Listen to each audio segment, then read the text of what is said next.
Looking for clarity and confidence when it comes to decision making for your business? You've come to the right place. You're now listening to the Atomic Business Coaching Podcast.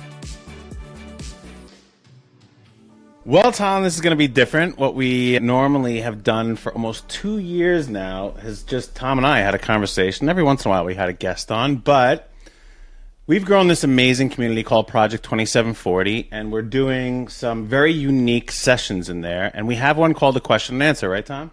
Yes, we do, where we answer your questions. Yeah, so really what we do is we ask very hard questions and give very simple solutions. That's kind of the whole premise of what Project 2740 is. We build amazing businesses by building super focused CEOs. That's the whole premise of our community. And what we decided to do is we're going to take our podcast and give you a little behind the scenes view of what we do in our Q&A session. Now, there's many other sessions that we do, many other coaches that help us. But what we will be doing today is doing a live question and answer session with two of our CEOs. Now, for many of you who know Tom and I, CEO doesn't mean Chief Executive Officer. It means commitment, effort, and obsession.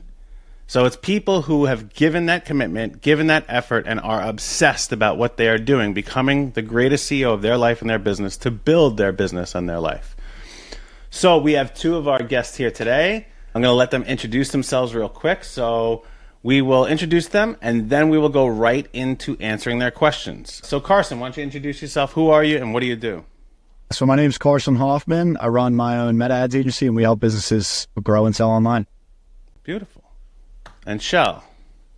Hey everyone, I'm Chelle Shapiro, and I help people engage better on LinkedIn so that they can have more of the conversations that matter to them. Okay, great. So where can they find you, Shelle, on LinkedIn? What's your LinkedIn handle? It's pretty simple. So it's linkedin.com/in/Shelle Shapiro, all one string of characters, no spaces or anything. Great. So we'll make sure that's in the show notes. So if you're driving and listen to this, you don't have to pull over to follow Shelle. You could do it later on. And then Carson, where do they find you on LinkedIn? Just linkedin.com/Carson B. Hoffman. Carson B. Hoffman. Love it. All right. So Tom, here we go. Let's get started. Who is up first, Tom? I believe it's Carson. All right, Carson. So what is your question? And is it for me, Tom, or either of us? It's for either of you. And the biggest one I have is, obviously being 22, I know we spoke about this last week, but I want to get your guys' take on when is the right time and the right circumstances to cut people out of your life when it comes to your business. So, Tom and I do this thing of who, right? We have this whole process of who, and we do product, process, people, prevail. And in the people, what Tom and I used to talk about when we did Project 2740 4 years ago is who do we need in our business? And more importantly, who do we need to remove from our business? So first of all, really great question. This is really more of Tom's domain. Mm-hmm. I can give you my insights to it, but Tom, why don't you take it away? Yeah, so I always say, listen, this is a natural part of anything that happens for most people when they go through coaching, is as you start to grow, you start to see the different relationships around you change, okay? And I don't want to ever look at any of this stuff in a negative way, okay? We should always be grateful for the relationships that we have, what they teach us, what they bring to us, and how they serve us. And there are points in time where relationships no longer serve a purpose anymore.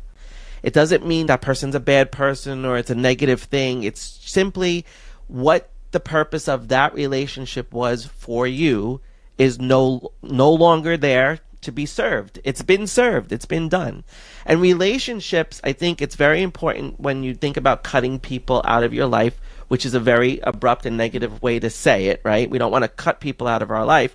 We want to be grateful for the people that we've experienced and recognize that it's time for us to move forward, to make space for people who are like-minded like us in that current situation.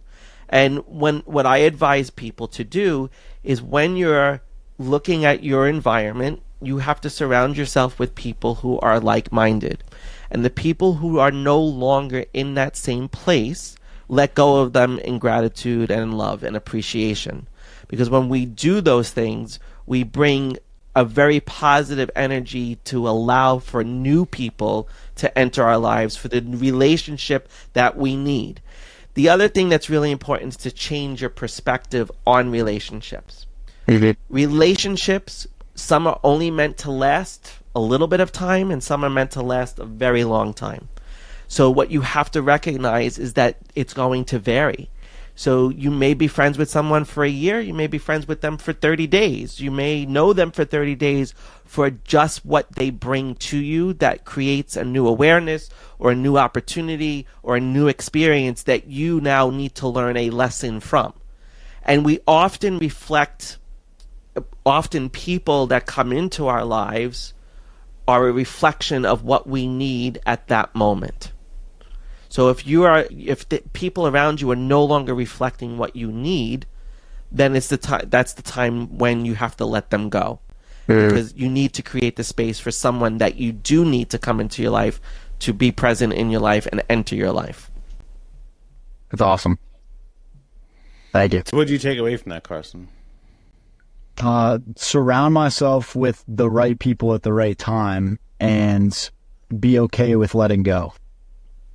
There you go. That's it, man. So let me ask you, so I can either go more business angle or more personal angle. Are you talking about this in the domain of your personal life or your business life? What's more of the concern for you at the moment? I think more within my personal life, but with regards to my business, if that makes sense. Personal life in regards to your business. No, clarify it a little, go a little deeper on that. Yeah. So like the people I'm surrounding myself with in my personal life that, could be affecting my business. Okay, gotcha. Yeah. All right, so on the personal side, this is going to happen to you, and everybody listening, everybody watching, everybody here in the community as well. This is going to consistently happen to you as you grow. Every time you grow, you're going to outgrow something, someone. It happens. What you have to do in your personal relationships is imagine you're on a track, okay? So imagine you're back at school and you're on the quarter-mile track, right? It goes around the quarter-mile. And imagine now you're in a race with your friends. All right. But imagine the race isn't to finish, it's to keep running. Yeah. And it doesn't matter how slow or fast all of you move. It matters that you all keep moving. And what happens to you as one of their friends who's moving really, really fast and is a super athlete in this life and business, what happens is you're going to pass them, okay? And you're going to say, see ya. But what happens on the quarter mile if you're moving really fast and they're moving really slow? What happens? I'm just going to lap them again. You lap them, but what happens when you lap them? Are they right there? Bibber. They're right next to you again. When you lap them, they're right next to you. Yeah. You have a moment in that moment to slow down and go at their pace with them. Okay. Say, hey, man, what's up? How's the race going? Oh, race pretty good. Oh, yeah? You out of breath yet? No, I'm not. You enjoying it? Yeah, sun's shining. I'm not sweating. How about you, Carson? I'm good, but hey, pal, gotta go. See you on the next lap. Whew. And you have to treat it like a race. Yeah. Make sense? Yes, sir. I like that analogy. Dude, as a former runner, that was a great analogy. I think that was one of your best ones of all time, man. You know how much I love my analogies. I right? know, but that one, like, you're so right, because you have to lap the people at some point. Because if you don't, you're gonna be dragged. They're gonna hold you back from winning. They're gonna hold you back from what you're trying to achieve. But winning, for everybody, winning is the ability to continue playing the game. Mm-hmm. Okay, so as long as the race doesn't have an end and we just keep playing, it doesn't matter how fast they're moving or you're moving. Keep playing your game. That's the point. Yep. You can stop and speed up anytime you want. All right, Chelle. Thank you, guys. You're up. Yeah. So my question is business related, and it's for both of you, although probably better suited for Adam to answer. And it has to do with like taking an existing client that I have. Currently, she books one-off sessions, one-on-one sessions with me every so often. And she's done this for months. Like whenever she feels like she wants to talk through something, she'll book another call. And she pays reoccurring fees whenever that happens. but I'd like to, because she's been booking so many calls, I'd like to get her into a position to upsell her to something more longer term. Not necessarily like a retainer, but like to book maybe like a package of 4 or 6 or 10 calls. That way she can just do it without having to pay every single time. And it incentivizes it for her to like reduce the rate. So my question is like, she's also now somebody I consider a friend, and I don't know the best way to go about transitioning the sale or the resell to a higher offer. Okay. Boy, that's really in your wheelhouse, man. Yeah, so I have multiple positions on this, okay? So first is, you said the word upsell. Do you want to upsell? Do you want to have them pay you more money? Is that because they have a frequency right now? Do you want to upsell them to pay you more money? Yes, I would like them to pay me more money. Okay, you would like them to pay you more money, or like them to pay you for the effort you're currently giving them and you're underpaid at the moment?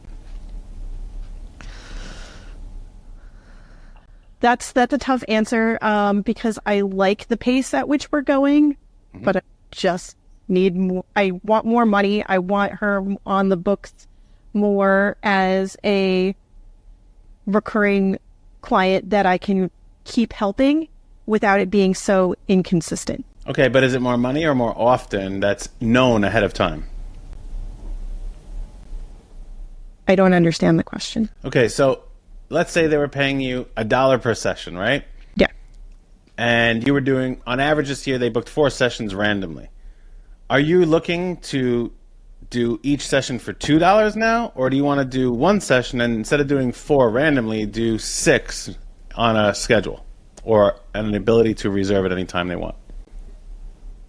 6, but more on a recurring schedule within a certain time frame. At like the same $1 or $2? I was actually thinking about reducing the rate for her to incentivize it for her to book more. Don't do that, first of all, because they're used to paying it. Okay, good. Now I understand the question. So the question is about you making more money. It's about having more consistency and longer-term retention and understanding what you're doing with your client, okay? Yeah. And then you're hoping, you said it would be easier for her, or whatever words you used. We don't use easy here, but you said it would be more useful, or whatever you said. But it's not, because she would have come to you and be like, hey, can we just do this? So you can meet clients where they're at and continue to do this with them, or you can propose something. Now, here is how you will actually decide this. Is it beneficial, as you the expert, for them to have a regular frequency with you to do these things? Yes. Okay, so you just answered your question because you have to be the expert and the advisor. People are paying all of us as business owners to give them the solutions. And if you know what the right solution is, you have to tell them, here's the right solution for you, this is why you should do it, and this is how we would do it. And if they don't want to do that, you could say, well, maybe we shouldn't work together because this is the right way for you to get the best result you're looking for. Now, I know that is scary, and I know it hurts, and it's like, especially because you have a friendship with them. But you are being paid to be the best you could be. And if you're compromising that by not giving them the solution that they need, you're doing a disservice to you and them. Mm-hmm. Okay. So when you approach this situation, you have to say, listen, I've become pretty good resource for you, right? Yeah. So I see you're booking more frequently, right? Yeah. Okay, so in my expert opinion, the way that this should work for you is this. We should be doing these things this way because, and give them the evidence. You'll get X, Y, and Z by doing A, B, and C, and this is how that would look. Are those terms suitable for us to work together? Because otherwise, I don't think this other way is beneficial for either of us, and maybe we shouldn't work together. Okay. Now, that is scary because maybe we shouldn't work together, right?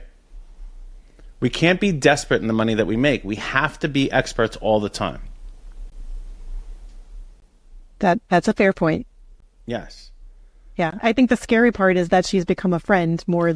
And so I'm like just nervous to like test the waters there. But yeah, I see the value in providing value.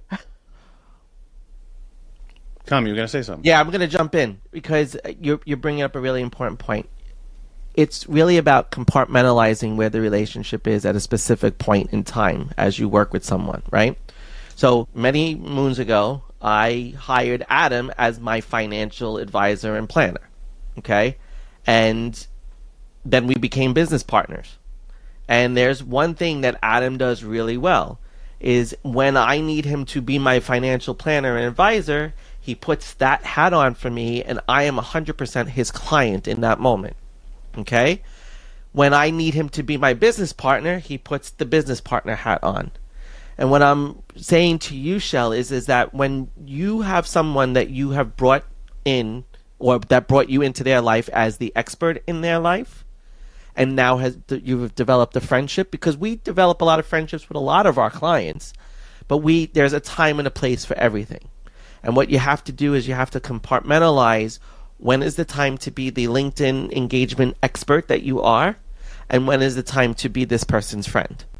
And if you can separate the two and literally wear a different hat so they get the point, because it's very funny when Adam needs to advise me financially, he'll put his company logo, his t-shirt on and his hat on, and I know I'm talking to Adam, my financial planner. I literally do that. I literally put a different hat on so he knows, hey, I ain't your partner right now, man. I am your financial advisor. Yeah, and you just have to compartmentalize it and not be afraid to ask for money for your expertise. Because in that moment, they are paying you for your expertise. They're not paying you because they're your friend. Does that make sense? Absolutely. Okay, so now that's great that you got an answer. What are you going to do about it? Yeah, exactly. I'm going to go talk to her tomorrow. What are you going to say? And she actually just asked to book another session, so that would be the perfect time to put my LinkedIn strategist hat on and talk to her about making more progress more consistently and working together. Yeah. What you should do, because you didn't have an exact answer for me, is before that call, give yourself a certain amount of time to figure out what are your intentions and what are your expectations. Okay, you know how we talk about this all the time, intentions, expectations. But before you go into that call, what are your intentions? My intentions are to, number one, show this person how much more value they can get doing it a specific way. Number two, and then what's my expectation? My expectation is that we will agree upon certain terms that are suitable for both of us. Right, but then you have to figure out what those things are. And those are what I would say is intentions, expectations. You have to figure yours out. Yeah. And then strategize on what are all the variables that you'll have to be ready for, and you won't have to be like, let me get back to you. Okay? You're the advisor. You have to go in with the solution. You have to say, here's what we're going to do now. Is that suitable for you? And if they say no, you can either decide to pivot and give another offer if you have another offer, another option, another pathway. Or you could say, okay, if not, then we probably should no longer work together. Okay? Tom and I have to do that often. We've had to fire clients, and it's just like, this doesn't line up, and we're no longer going to work together. Yep.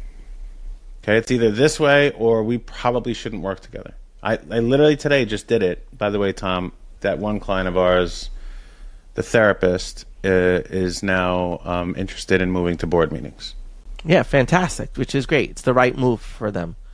Well, it's the right move because Tom recognized, hey, I think really this is not useful for her the way we're doing it anymore. She should move. She's progressed so much. We should move to these board meetings. I had a conversation with her today, explained it, and she's like, you know what, I think so too. But I didn't say, well, we could or we should or maybe or what do you think?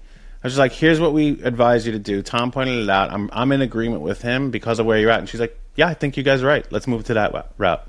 Yeah. We're the advisor. You're the advisor. Yeah, and Shelle, you need to be able to do the same. You have to find what's in the best interest of the client. Always do what's in the best interest of the client. And sometimes that's really difficult when you're concerned about cash flow or client number or income or whatever it is. And those are all natural fears. A lot of times we hold on to a client or a customer because of fear that we're not going to be able to pay our bills this month, right? There's always that in the back of your mind. But what you have to recognize, just like I said to Carson earlier, in relationships, you've got to make the space for the right people to be in your world. And that includes the clients that you have and the clients that you bring in. If it's the right client, they're taking up the space that they need to take up. But if it's the wrong client, they're taking away a space from someone else who needs that. And if you decide to part ways, recognize that the second you decide to part ways, someone else is going to come and fill that space because of all the other work that you do to continue that pipeline of people coming into your business. Cool. Love that. All right, Tom. So I didn't see anywhere on School. By the way, if anyone wants to join our community, it's Project 2740 on School, SKL. So you just go to school.com/Project 2740 and you can find us, or you can go to atomicbusinesscoaching.com and you can find us there. Very simple. Again, it's atomicbusinesscoaching.com. So, Tom, I didn't see on School anywhere that anyone put any questions in, but we didn't ask them for any questions. So we don't have live studio audience questions. So because of that, we have another 9 minutes to go. So, Carson, we're going to give you another question. And then, Shelle, we're going to give you another question, too. So we're going to – I'm filibustering now so you can think of your question, Carson. So we're going to go through this, Tom, and try to give them answers in about 2 minutes each. Keep it to about that, and then we'll wrap up the show. And then what we do is we go into our community back on Zoom with everybody, and we answer all those questions. So if you are part of our community, you can get ready for us to move over there at 7:30. All right, Carson, hopefully I filibustered long enough. Do you have another question for us? I do. Luckily, I came prepared with a couple. So this one's pretty simple, I believe, but Adam, it's more for you as well. How can I get people to, I guess, switch agencies and use me when they're already using an agency? But let's say, they're not as happy, or I know that they can do better. That's like the big one. And I'm curious your thoughts on that part. Yeah, so I like the fact that you already think they could do better with you, because that you have to come in with there's a reason that you're going to poach the client, because that's what this is. This is poaching clients. I've been poached as a business owner, and I've poached as a business owner. Every time I was poached, I was in agreement when that client left me that they should go. Every time. Because where they were going was better suited for them. So when I poach people, what I'm starting with is, this is why you're better suited for us. But I do not ever, ever, ever, ever shit on their current provider. What I say is, look, you've been working with XYZ. I'm going to use yours for a moment. You're working with XYZ advertising agency. I've seen what you've done. Obviously, you've built a pretty substantial company. You've done a good job, right? And they're like, yeah, we've done great, da-da-da. And like, okay, well, those things that got you here, I don't believe can take you where I can. And all the work you did there is not at a loss. That's going to allow us to really enhance all the work that we're going to do together. So let me explain to you the enhancements we would make, the improvements we do have, the expertise that we do bring to the table to make what you've already done even better. So you come at it with a complimentary of the work they've done, the people that did that work, but you've outlived them. Guess what, pal? You're about to lap them. Yeah. So you want to go a lot faster, or you just want to stay at this pace? It's time to lap your previous person, to go back to our earlier question. Yeah. All right? Yep. So, but that's really what it is you're like, hey, there's nothing wrong with what you did. It's just no longer going to bring you where you want to go. Yeah. And it's like, when you can prove that, okay, when you can really show that, then they would move at peace. And when they go back to their other provider, that provider, if they are really good, will understand why they're leaving, because they're not in that domain. They're not in that niche. They don't do those things. And they should be like, okay, that's what you need.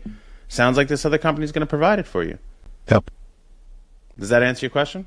Yes, sir. That's perfect. And it also just helps them get to their goals instead of keeping them in the same spot. I think that's the big part not to miss. So thank you.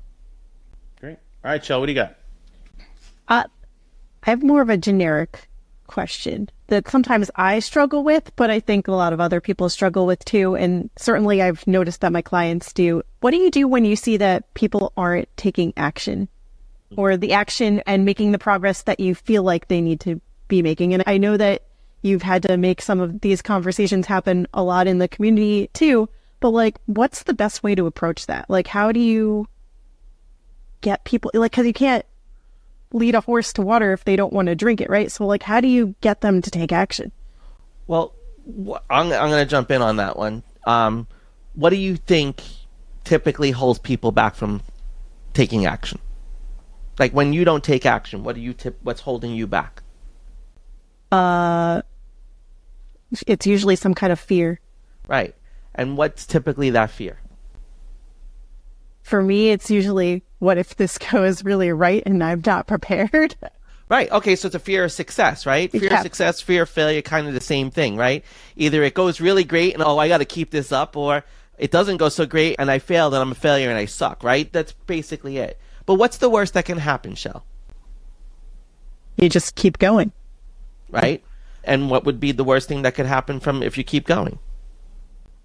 Then you make another mistake and then you do it again, or you iterate and you just keep going. Right. So the thing that holds people back is that they are afraid to take the action because they're afraid of what can potentially happen, whether good or bad in their eyes. But the key is to let them identify that what is really the worst thing that could happen. Is that, oh, I make another mistake, or, oh, I have more success. And if I make a mistake, I'm going to learn and iterate, just like you said, and you keep moving forward. You have to help them get unstuck. And they're usually stuck because they're afraid to do something that they know they need to do. And once you can get at what would motivate them, right? What would get them to just keep moving, you'll be able to get them unstuck. Okay? But it really comes down to identifying the fear, mitigating what that fear is for them, and then help them to move along with confidence that they just have to keep going. And if they keep going, they'll figure it out when they get to the next bump in the road. That's it. It's very simple. Simple. So I look at a lack of action with two other emotions. It's stress or anxiety. Mm-hmm. Okay? So fear is definitely there, but that fear usually culminates into stress or came from stress, or culminates into anxiety or came from anxiety. And what I've learned over many years of doing things is that what stress and anxiety really are is very, very simple. And once any of you who are listening to this, you included obviously, Shelle, can understand this thing, then you can use what I'm about to give you to go ahead and deal with it and start taking action. So stress, okay, typically comes, and it also works as sadness, so stress or sadness, that typically comes from a lack of options. Okay, I'm stressed because I don't know what my options are. Like, well, I don't even know what I could do. Like, I don't know. And anxiety comes from too many options. I don't know which one to choose. Should I go to this route? Should I go to that route? Should I go to this route? Should I go to this one? Like, I don't know what to do. So when you're stressed or sad, and when you have anxiety, okay, you need to use that information. So I'm stressed, I'm sad, okay, I'm lacking option. I'm lacking options. So what do I need to do? Go figure out what my options are. And that's knowledge, right? Okay, what are my actual options? Are they, I could do this, I could do that, I could do this. Okay, all of a sudden that stress goes away. Now you have 3 options. And you're like, oh my God, which one do I choose? Now you have anxiety. So the reason that people have this anxiety is because they have too many options. And then at that point, what you have to do is just take your best educated guess in picking the one to move forward with. Okay, and it's like, okay, I'm going to commit to one of these 3 options and go and see what happens from it. And that's where the fear comes in, is that I'm fearful that if I pick this option, it might not go according to plan. But what you're doing is stepping back and saying, oh, I'm picking this option and we're going to see what happens from it. There doesn't need to be a fear about it. There just needs to be an answer. And the answer won't be known until we pick the option and take that course of action. Okay, so that's typically what I see with people, is there's this sadness and stress, or there's this anxiety, and it all is based on options, and options all are based on information. Okay, with one, you don't know your options, you have to go get them. And with the other, you don't know the results, so you have to try it in order to find out what the answer is. I like very systematic approaches to things, so that's how I look at it. Options.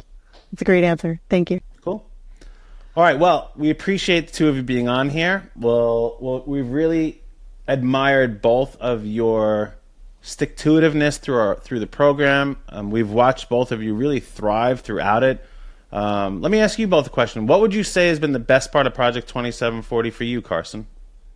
I think, honestly, kind of going off my question today, just being around people who are, more like-minded, and then also having access to people like both of you who have knowledge in, the business and personal side to help me get to where I want to go. I've seen a lot of growth in my business and my personal life, and as well as a lot more clarity. So that's been my favorite part. Nice, pal. Yeah, you're really doing a great job. Thank you. All right, and Shelle, what would you say has been the best part of the experience for you so far? For me, it's a few different things. I really love surrounding myself with more people who are actively trying to do the thing better. I always want to surround myself with people who want to grow, even if we're doing it in different ways, in different times, and on different things. And then the other part is that I really like that you ask me the hard questions, or rather, like, you make the hard questions simple enough for me to navigate through, and you call me out on my shit, which I'm here for. Like, sometimes it sucks to hear, but at the end of the day, like, I need that tough love. Like, I'm not as, I'm sensitive to things, but like, I'm not as fragile. I'm not going to break. And like, sometimes I really just need somebody to sit me down and be like, why aren't you doing the thing? Like, you keep saying you want to do this thing, but you're not actually doing the thing. Like, what are you waiting for? And so I just need that tough love sometimes. And I love that both of you provide that. That's great. Awesome. And for those of you who don't know, Shelle is what we call a player coach. Okay, so if you're a sports person, you know what a player coach is. Shelle is a player coach, so she's playing the game of Project 2740 with us. But we've also admired how great she is at what she actually does, with being a LinkedIn cheerleader, with helping people to really thrive on their engagement and utilize and maximize the opportunity that we all have on social media. That we've brought Shelle in to coach our clients, our members inside of here to get better at that as well. So Shelle, we want to thank you for all you've done for this community in addition to playing the game. Thank you. I love playing it with you. Awesome.